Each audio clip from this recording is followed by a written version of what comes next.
বর্তমানে সৌদি আরবের মানে কাজের অবস্থা খুবই খারাপ। বেশিরভাগ লোককেই মনে করেন বিভিন্ন হোটেল, কফি শপ বা বিভিন্ন বড় বড় কোম্পানিতে কাজ দেওয়ার মানে প্রলোভন দেখিয়ে মনে করেন নিয়ে আসে। নিয়ে আসার পরে দেখে যে মনে করেন দালালও তার খোঁজ খবর নেয় না, কোনো কিছুই নেয় না, যোগাযোগ বিচ্ছিন্ন করে ফেলায়। তো আপনি যদি বলেন যে কিভাবে আমি বুঝবো যে এটা আসলে কি সেই কোম্পানির ভিসা কিনা, বা এই প্রতারণার থেকে যদি বাঁচতে চান তাহলে আপনি দুইটা জিনিস অবশ্যই ফলো করবেন। আপনি মনে রাখবেন যে যে কোনো যদি সৌদি আরব থেকে যদি আপনার কোনো কোম্পানির থেকে চাকরি দেয় আর কি, অবশ্যই এইটা মেন বিষয় হইতেছে চুক্তিপত্র এইখানের। কারণ আপনার সৌদি আরবের গভর্নমেন্টের রুলস অনুযায়ী আপনার ফার্স্টে মনে করেন একটা চুক্তিপত্র, ওটার অনলাইন যেটা কিউআ আছে ওটাতে আপডেট করা লাগে। তো ওই চুক্তিপত্রটা যখন আপনারা সিলেক্ট করবে কোনো চাকরির জন্য, তখন কিন্তু আপনার প্রথম একবারে দিয়ে দেয় আর কি। সেটা ডেলিগেট ইন্টারভিউতে আসেন আপনি, অথবা আপনি নিজে নিজে মনে করেন যদি ডাইরেক্ট কোম্পানিতে আসেন, যেইটাই করেন আপনারা কিন্তু প্রথমে একটা চাকরির চুক্তিপত্র দেবে। সেই চাকরির চুক্তিপত্রে আপনার মনে করেন কি পেশা বা আপনার মনে করেন স্যালারি, কি কি সুযোগ সুবিধা দেবে সব কিছু মনে করেন ওইখানে উল্লেখ করা থাকে আর কি।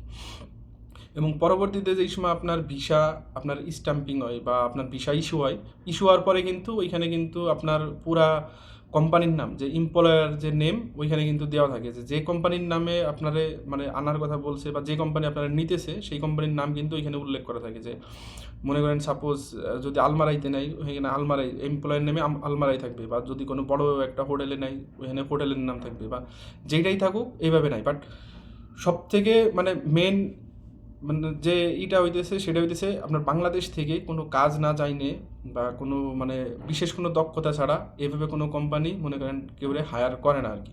সেটা আপনার যত ভালো রিলেশন হোক যার সাথেই, আপনার যদি কোনো বিশেষ কোনো কাজ, যে পারদর্শিতা বা ভাষা দক্ষতা এইগুলো সব মিলাই, শুধু কাজ জানলেই হবে না, আপনার মোটামুটি ইংলিশ, বেসিক ইংলিশ জানা লাগবে বা আরবি জানা লাগবে, সাথে কাজও জানা লাগবে। যদি সব কিছু আপনার মনে করেন ঠিক থাকে তাহলে অনেক ক্ষেত্রে আপনার দেখা গেলো নেয়, বা অনেক ক্ষেত্রে আপনার যে এজেন্সিগুলো কাজ পায় ওইখান থেকে আপনার ডেলিগেট ইন্টারভিউর মাধ্যমে আসে।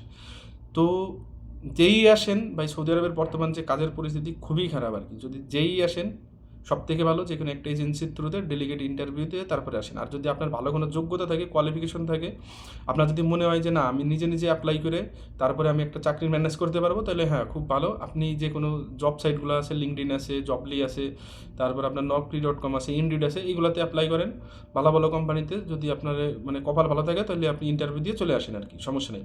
বাট কোনো দালাল যদি আপনাকে বলে যে তোমার ফ্রি ভিসাতে নিয়ে আমি কাফালা করে দিব, ভাই ভুলেও সাবধান, আপনি কোনোভাবেই আসবেন না। আপনারা যদি কাফালা এসে যদি করে দেয়, আপনি এখানে একটা টাকা দিয়ে আপনারা নিয়ে আসবে, আনার পরে আবার যেই সময় আপনি কাফালা হইতে যাইবেন, কাফালা তো করে দেয় ইনা, সে আপনার খোঁজখবরই নেবে না। তারপরেও যদি মানে অন্য দালালের মাধ্যমে যদি আপনি কোনো একটা কোম্পানিতে চাকরি নিতে যান, তখন দেখবেন কি মানে টাকা নিয়েও প্রতারণা করে। আর তারপরে যদি বাই চান্স চাকরিটা পাইয়েও যান, তার আগেও কিন্তু দেখবেন আপনার কাফালা হওয়ার জন্য মিনিমাম 2,000 রিয়াল, 3,000 রিয়াল মানে এরকম একটা টাকা পরিশোধ করা লাগে আর কি।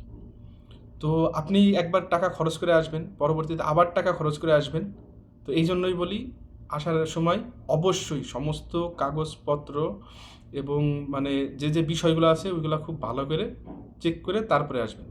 এবং আসলে পরা কোনো এজেন্সির থ্রুতে যদি আসতে চান, যদি দালাল আর এজেন্সির কথা যদি বলেন, তাহলে এজেন্সির থ্রুতে আসা সব থেকে মানে সেফ আর কি। তাও কোন সব এজেন্সি? যেসব এজেন্সি আপনার গভর্নমেন্ট অনুমোদিত এবং নিয়মিত সচরাচর লোকজন পাঠাইতেছে এবং আপনারা ডেলিগেট ইন্টারভিউ দিয়ে যারা নিয়ে আসতে পারবে, এদের কাছে যাবেন এবং কোনো একটা কাজ শিখে তারপরে আসবেন ভাই।